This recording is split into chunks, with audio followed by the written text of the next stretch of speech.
गोपिका जीवनस्मरणं गोविन्द गोविन्द। सद्गुरु विठ्ठलदास महाराज की జై. వైకుంఠవాసి అయిన ప్రభువులు ఈ వరాహావతారం ఎత్తి వీటితో యుద్ధం చేసేది దేవతలందరూ అక్కడ చూస్తున్నారు కదా.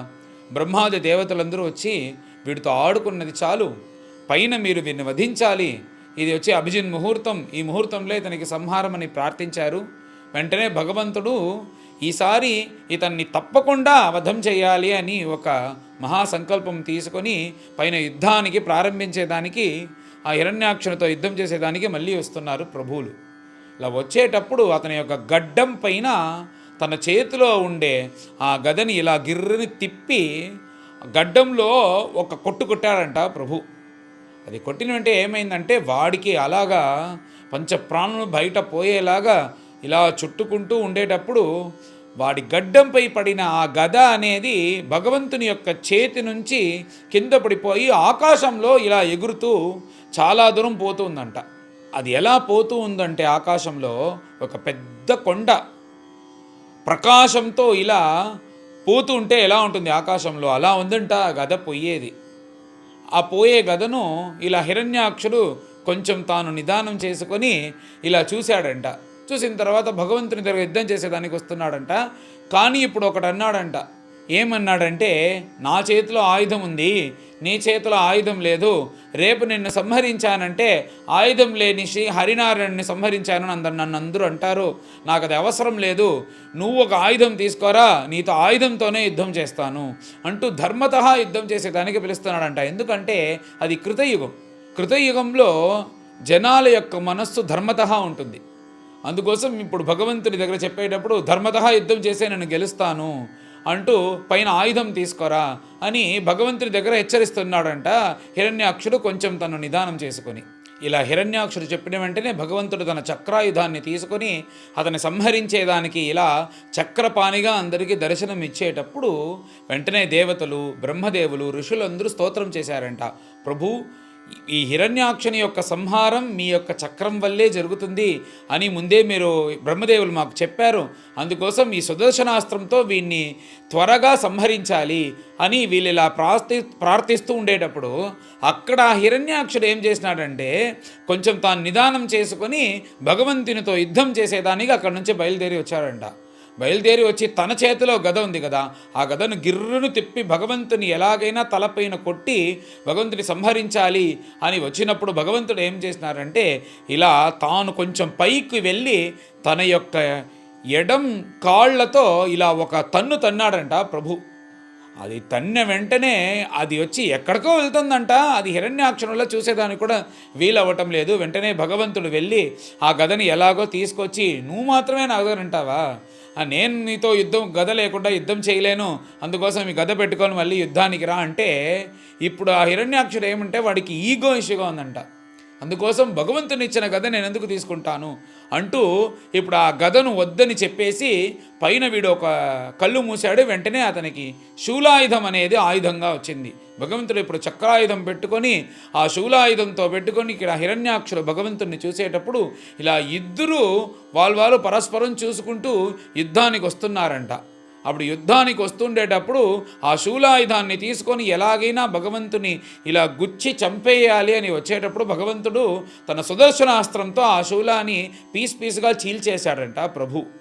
అలా చేసిన వెంటనే హిరణ్యాక్షునికి ఇంకా కోపం. ఇలా భగవంతుని వచ్చి సాధారణంగా గెలవలేము అంటూ ఏం చేసినారంటే అక్కడ పక్కనుండే దేవతలు, బ్రహ్మ ఋషులు, తర్వాత బ్రహ్మదేవులు వీళ్ళందరికీ మోహం కలిగేలాగా మాయాయుద్ధాన్ని ప్రారంభించారంట. ఎలాగైతే మనకు ఆ రామాయణంలో యుద్ధకాండంలో ఇక్కడ మాయా సీతను వధించి ఇంద్రజిత్తు నికుంభిల అనే క్షేత్రంకి వెళ్ళి అక్కడ విశ్వజిత్తు అనే యాగం చేసేదానికి వెళ్ళాడో, అలాగనే ఇక్కడ హిరణ్యాక్షుడు ఏం చేసినారంటే ఆ మహావిష్ణు యొక్క వధం అయిపోయింది, లోకమంతా నేనే పరిపాలిస్తున్నాను, నా అధీనంతోనే లోకం ఉంది, ఎక్కడ చూసినా అధర్మంగా ఉంది అంటూ ఇలా ఒక అధర్మం అనే ఒక ప్రపంచాన్ని సృష్టి చేసి అందరినీ చూసేలాగా చేశాడంట. ఇవన్నీ చూస్తే ఏమిది ఇలా అధర్మానికి గెలుపు వచ్చిందా అంటూ వాళ్ళందరికీ ఇంకా కూడా భయంగా ఉంది. తర్వాత తెలిసిందంట వాళ్ళకి, ఇదేదో మాయలాగుంది, ఏ రోజు కూడా అధర్మం అనేది గెలవదు, భగవంతుడే గెలుస్తాడు, ఇది మాయ అని మళ్ళీ తెలిసిందంట. దానిపైన వీళ్ళందరినీ హింసించేలాగా హిరణ్యాక్షుడు గాఢమైన చీకటి, ఆ చీకట్లో మెరుపులు, ఆ మెరుపులు ఇలా వచ్చిందంటే పైన వర్షం కదా పడుతుంటే, సాధారణ వర్షం అయితే మనకు హితంగా ఉంటుంది, వాన పైన నుంచి నీళ్లు పడుతుంది. కానీ ఇక్కడ వీడు ఏం చేస్తాడంటే పైన నుంచి ఈ రోమం, జుట్టు, మాంసం, రక్తం, మలమూత్రములు ఇవన్నీ పైన పడేలాగా ఒక వర్షాన్ని మాయతో సృష్టి చేశాడంట. ఇలా చేసిన వెంటనే అందరి పైన పడుతూ ఉంది. అందరూ అక్కడికి వెళ్ళి దాక్కునేదానికి కూడా వాళ్ళకి చోటు లేనప్పుడు ప్రభువుని ఇలా కష్టంతో చూసేటప్పుడు దీనికి పైన ఈ అసురుణ్ణి మనం వదలకూడదు అంటూ ప్రభువులు అక్కడి నుంచి బయలుదేరి వచ్చి ఆ హిరణ్యాక్షుణ్ణి చూసి ఇలా నేరుగా వచ్చి యుద్ధం చేసేదానికి వచ్చేటప్పుడు, అప్పుడు ఆ సమయంలో ప్రభులు వీళ్ళందరూ ఇలా కష్టపడుతున్నారు కాబట్టి తన సుదర్శన చక్రం వల్ల పైన ఇలా పంపించిన వెంటనే ఆ మాయతో వచ్చిన ఆ వర్షం, ఈ ఇంకా అరిష్టం ఇవన్నీ కూడా ఆ సుదర్శనాస్త్రం వల్ల తొలగిపోయి ఆ లోకమే వచ్చి సర్వమంగళంతో ఎప్పటిలాగా ఉండేటట్టు భగవంతుడు చేశాడు. ఇప్పుడే అందరికీ చాలా సంతోషం. ఇలా చేసిన భగవంతుని పైన ఇంకా అతనికి కోపం వచ్చింది. వెంటనే హిరణ్యాక్షుడు వచ్చి ఏ భగవంతుని యొక్క హృదయస్థానం మహాలక్ష్మి యొక్క నివాస స్థానమో ఆ నివాస స్థానమైన భగవంతుని యొక్క గుండె పైన వచ్చి ఇలా ఒక గుద్దు గుద్దాడంట కోపంతో. వెంటనే ప్రభువులో కూడా తను ఆశ్వాసం చేసుకొని దీనికి పైన వీడిని వదలకూడదు అంటూ ప్రభువులు ఇలా వచ్చి తన యొక్క సుదర్శనాస్త్రాన్ని తీసుకొని మళ్ళీ ప్రభువులు తన యొక్క ముష్టితో అతని ప్రాణం పోయేలాగా ఒక గుద్దు గుద్దారంట హిరణ్యాక్షుణ్ణి. ఇప్పుడు ఈ సమయంలో వాడికి పంచ ప్రాణములు ఆ శరీరం నుంచి బయటకు పోలేలాగా అయింది. ఇలా అక్కడెక్కడ చూస్తున్నాడు, దీనికి పైన యుద్ధం చెయ్యలేను అంటూ గిర్రను బాగా తిరిగి ఇలా కింద పడిపోయినాడు. కింద పడిపోయి ఒళ్ళంతా ఒకే రక్తం, అక్కడక్కడ ఎముకలంతా పగిలిపోయి ఇలా ఉండే ఆ శరీరం అప్పుడు కూడా తను ఎవరైనా కాపాడుతారా అంటూ కింద ఇలా పడుకొని ఉండే ఆ హిరణ్యాక్షను చూసి దేవతలు అందరూ నవ్వుతూ వీడిని సంహరించండి ప్రభు, సంహరించండి ప్రభు అంటూ సంతోషంతో భగవంతుని స్తోత్రం చేసిన వెంటనే భగవంతుడు నేరుగా వచ్చి ఏ పాదార విందాన్ని కూడా ఋషులకు కూడా దుర్లభమో అలాంటి భగవంతుని యొక్క పాదార విందాన్ని ఆ పాపి హిరణ్యాక్షుని యొక్క స్థనం పైన గుండె పైన పెట్టి భగవంతుడు తన సుదర్శనాస్త్రంతో అతని యొక్క తలను నరికి హిరణ్యాక్ష వధం అనేది జరిగింది. అప్పుడు బ్రహ్మదేవుడు చెప్పేటప్పుడు ఆ దేవతలను చూసి, ఎంత భాగ్యం చూడు హిరణ్యాక్షునికి, జన్మలాభ పరపుంసాం అంతే నారాయణ స్మృతి అంటూ ఏ ప్రభువుల్ని కానీ మనం చివరి శ్వాసలో ఇలా తలుచుకున్నామంటే ఆ ప్రభువుల యొక్క వైకుంఠ స్థానానికి పోతామో అలాంటి వైకుంఠపతి అయిన ప్రభువులు వీణ్ణి సంహరించి వీడి యొక్క చివరి శ్వాసలో ఆ భగవంతుని చూస్తూ ఉండేలాగా ఇతని ప్రాణం అనేది పోయిందే, ఎంత భాగ్యం అంటూ బ్రహ్మదేవులు దేవతగా చెప్పినారంట. వెంటనే భగవంతుని దగ్గర ఇప్పుడు ఆ హిరణ్యాక్షుని యొక్క పూర్వ జన్మస్మృతిని భగవంతుని దగ్గర ఇలా వీళ్ళు బ్రహ్మదేవుడు భగవంతుని దగ్గర, ఇతను ఎవరో కాదు మీ పార్షదుడే జయ విజయుడు, సనకాదుడి యొక్క శాపం వల్ల ఇలా అసురయోనిలో పుట్టి ఇప్పుడు మీ యొక్క వైకుంఠ స్థానానికి రాబోతాడు, ఇలా ఇంకా కొన్ని జన్మాలు ఎత్తి తర్వాత శాశ్వతంగా వైకుంఠంకి వచ్చేస్తాడు అని ఇలా జయ విజయుని గురించి ఉండే చరిత్రమంతా భగవంతునితో చెప్పారు. ఇలా యజ్ఞవరాహమూర్తిగా హిరణ్యాక్షుని సంహరించి ఇలా జ్వలిస్తూ ఉండే ఆ వరాహమూర్తిని చూసి బ్రహ్మదేవులు దేవతలు బ్రహ్మర్షులు అందరూ సాష్టంగా నమస్కారం చేసి, దీనికిపైన మేము ఏం చేయగలుగుతాం ప్రభు, మీ యొక్క అనుగ్రహం సంతోషంగా అందరూ ఆనందంగా ఉన్నాం అని చెప్పిన వెంటనే వరాహమూర్తి అయిన ప్రభువులు మహాలక్ష్మితో పాటు తన పార్షదులతో పాటు వైకుంఠ స్థానానికి అక్కడి నుంచి బయలుదేరి ఇలా విమానంలో వెళ్తూ ఉండేటప్పుడు అందరూ చూసి సంతోషించారు అనేది వరాహ అవతారం. పైన ఇప్పుడు సూత పౌరాణికులు శౌనకాది మహర్షులకు చెప్పే కథ కదా. అప్పుడు ఈ కథ అనేది ఎలా వచ్చిందంటే విదురులు 13వ అధ్యాయంలో ప్రశ్నించారు మైత్రేయుల దగ్గర. ఈ వరాహ అవతారాన్ని ఇలా చిన్నదిగా చెప్పినారే, దీన్ని విస్తారంగా చెప్పాలి అని ప్రార్థించారు కదా. దానివల్లనే ఇన్ని అధ్యాయంలో వచ్చింది. అలాంటి వరాహ అవతారం ఇది. దీని మైత్రేయులు విస్తారంగా విదురులకు చెప్పి విదురుల యొక్క సందేహాన్ని తీర్చారు. అంతేకాకుండా ఈ వరాహ అవతారం యొక్క ఫలశ్రుతి నేను చెప్తాను, మీరందరూ వినాలి అంటూ సూత పురాణికులు శౌనకాది మహర్షులు చూసి చెప్పారంట. ఏమిటంటే, ఎవరైతే ఈ వరాహ అవతారాన్ని పారాయణం చేస్తారో, ప్రవచనం చేస్తారో, ఈ వరాహ అవతార ప్రవచనం అనేది వింటారో, వాళ్ళకి బ్రాహ్మణ శాపం ఉంటే కూడా అది వెళ్ళిపోతుంది. విముచ్యతే బ్రహ్మవధాదపి ద్విజాహ. ఇప్పుడు అన్ని కుటుంబంలో చూస్తున్నారంటే బ్రాహ్మణ శాపం అనేది ఉంటూనే ఉంటుంది. దితి కూడా భయపడింది కదా, నాకు భగవంతుని యొక్క చేతితో వధం వచ్చి వీళ్ళు కాలం అవుతారు అనేది నాకు సంతోషంగా ఉంది. వీళ్ళు బ్రాహ్మణులకి అపచారం చేసి వాళ్ళ శాపం వీళ్ళకి రాకూడదును నేను ప్రార్థిస్తున్నారని దితి కూడా భయపడింది కదా. అందుచేత బ్రాహ్మణ శాపం అనేది చాలా కష్టకరం, చాలా హానికరం ఆ కుటుంబానికి. అలాంటి ఉండే కుటుంబం ఈ వరాహమూర్తి యొక్క ఈ అవతారం, ఈ హిరణ్యాక్ష వధం, ఈ కథలు ప్రవచనం వినటం, లేకపోతే దీన్ని పారాయణం చేయటం, ఇవన్నీ కానీ చేస్తే ఆ జీవాత్మ, ఆ జీవముకు ఉండే ఆ బ్రాహ్మణ శాపం కూడా తొలగిపోతుంది అంటూ ఈ ఫలశ్రుతి ఆ శౌనకాది మహర్షులకు సూత పురాణికులు చెప్పారు. అదే ఈ అధ్యాయం యొక్క కథ.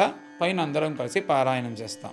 అథైకోనవింశోऽధ్యాయः मैत्रेय उवाच अवधार्य विरिञ्चस्य निर्व्यलीकामृतं वचः प्रहस्य प्रेमगर्भेण तदपाङ्गेन सोग्रहीत् ततः सपत्नं मुखतः चरन्तम् अकुतो भयम् जघानोत्पत्य गदया हनावसुरमक्षजः साहता तेन गदया विहता भगवत्करात् विघूर्णित अपतत् रेजे तदद्भुतमिवाभवत्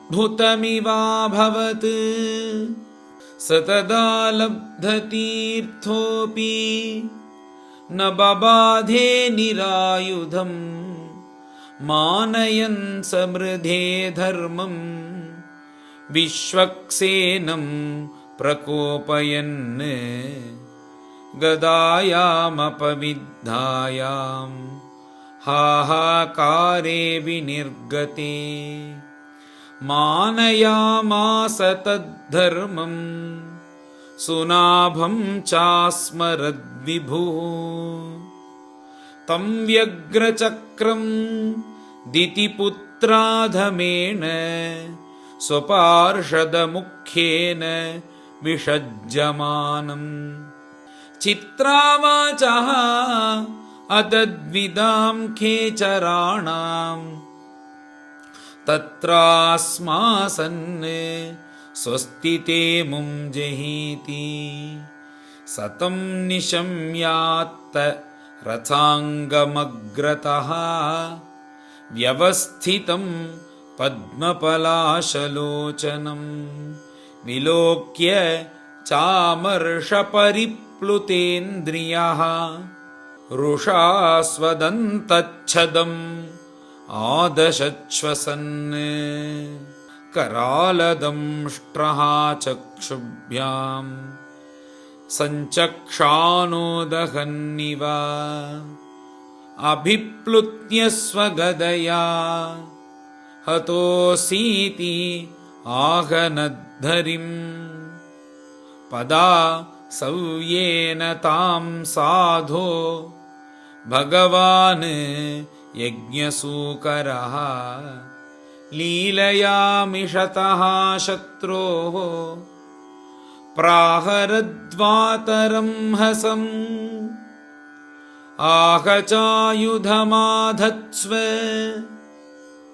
घटस्व त्वं जिहीषसि इत्युक्तः स तदा भूयः ताडयन् व्यनदद् भृशं तां स आपततीं वीक्ष्य भगवान् समवस्थितः जग्राह लीलया प्राप्त तां गरुत्मानिव पन्नगीं स्वपौरुषे प्रतिहते हतमानो महासुरः नैच्छद्गदां दीयमानां हरिणा विगतप्रभः जग्राह त्रिशिखं शूलं ज्वलज्वलनलोलुपं यज्ञाय धृतरूपाय विप्राय अभिचरन् यथा तदोजसा दैत्यमहाभटार्पितं चकासदन्तः ख उदीर्णदीधिति चक्रेण चिच्छेद निशातनेमिना हरिर्यथा तार्क्ष्यपतत्रमुज्झितम् वृक्णे स्वशूले बहुधारिणा हरेः प्रत्येत्यविस्तीर्णमुरो विभूतिमत् प्रवृद्धरोषः स कठोरमुष्टिना नदन् प्रहृत्यान्तरधीयतासुरः तेनेत्थम् आहतः क्षत्तः भगवान् आदिसूकरः नाकम्पत मनाक् क्वापि स्रजाहत इव द्विपः अथोरुधा सृजन्मायां योगमायेश्वरे हरो यं विलोक्य प्रजास्त्रस्ताः मेनिरे अस्योपसंयमम् प्रबभुः वायवश्चण्डाः तमः पांसवमैरयन् दिग्भ्यो निपेतुः ग्रावाणः क्षेपणैः प्रहिता इव द्यौर्नष्ट भगणाभ्रोगैः सविद्युत् स्तनयित्नुभिः वर्षद्भिः पूयकेशासृक् विण्मूत्रास्थीनि चासकृत् गिरयः प्रत्यदृश्यन्त नानायुधमुचो नघा दिग्वाससो यातु धान्यः शूलिन्यो मुक्तमूर्धजाः बहुभिः यक्षरक्षोभिः प्रत्यश्वरथकुञ्जरैः आततायिभिः उत्सृष्टाः हिंस्त्रावाचोतिवैशसाः प्रादुष्कृतानां मायानाम् आसुरीणां विनाशयत् सुदर्शनास्त्रं भगवान् प्रायुङ्क्तदयितं त्रिपात् तदादितेः समभवत् सहसा हृदि वेपथुः स्मरन्त्या भर्तुरादेशं स्तनाच्चासृक् प्रसुश्रुवे विनष्टासु स्वमायासु भूयश्चाव्रज्य केशवम् रुषोपगूहमानो मुं ददृशे अवस्थितं बहिः तं मुष्टिभिः विनिघ्नन्तं वज्रसारैः अधोक्षजः करेण कर्णमूले अहन् यथा त्वाष्ट्रं मरुत्पतिः स आहतो विश्वजिताह्यवज्ञया परिभ्रमद्गात्र उदस्तलोचनः विशीर्णबाहु अङ्घ्रि शिरोरुहो अपतत् यथा नगेन्द्रो लुलितो नभस्वता क्षितौ शयानं तमकुण्ठवर्चसं कराळदंष्ट्रं परिदष्टदच्छदम् अजादयः वीक्ष्य शशंसुरागताः अहो इमां को नु लभेत संस्थितिम् यं योगिनो योगसमाधिनारहः ध्यायन्ति लिङ्गादसतो मुमुक्षया तस्यैष दैत्य ऋषभः पदाहतो मुखं प्रपश्यन् तनुम् उत्ससर्जः एतौ तु पार्षदौ अस्य शापात् यातावसद्गतिम् पुनः कतिपयैः स्थानं प्रपत्स्येतेह जन्मभिः देवावूचुः नमो नमस्ते अखिलयज्ञतन्तवे स्थितो गृहीतामलसत्त्वमूर्तये दिष्ट्या हतोऽयं जगतामरुन्दुतः त्वत्पादभक्त्या वयमीश निर्वृताः मैत्रेय उवाच एवं हिरण्याक्षम् असह्यविक्रमं ससादयित्वा हरिरादिसूकरः जगामलोकं स्वम् अखण्डितोत्सवं समीडितः पुष्करविष्टरादिभिः मया यथानोक्तमवादिते हरेः कृतावतारस्य सुमित्रचेष्टितं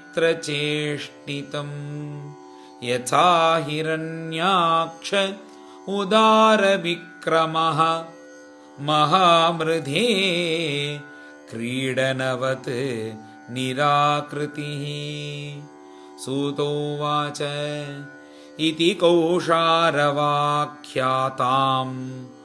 आश्रुत्य भगवत्कथाम् क्षत्तानन्दं परं लेभे महाभागवतो द्विजा अन्येषां पुण्यश्लोकानाम् उद्दामयशसां सताम् उपश्रुत्य भवेन्मोदः श्रीवत्साङ्कस्य किं पुनः योगजेन्द्रं झषग्रस्तं ध्यायन्तं चरणाम्बुजं क्रोशन्तीनां करेणूनां कृच्छ्रतो अमोचयद्रुतम् तं सुखाराध्यमृजिभिः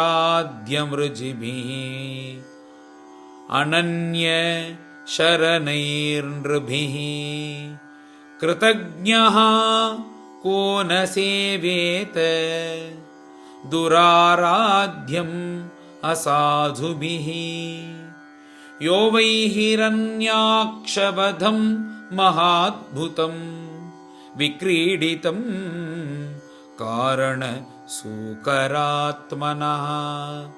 शृणोति गायति अनुमोदतेऽञ्जसा विमुच्यते ब्रह्मवधादपि द्विजाः एतन्महापुण्यमलं पवित्रं धन्यं यशस्यं पदमायुराशिषां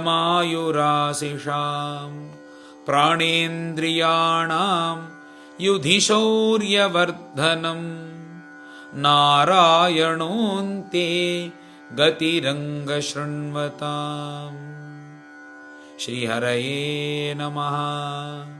इति श्रीमद्भागवते महापुराणे तृतीयस्कन्धे हिरण्याक्षवधो नाम 19विंशोऽध्यायः।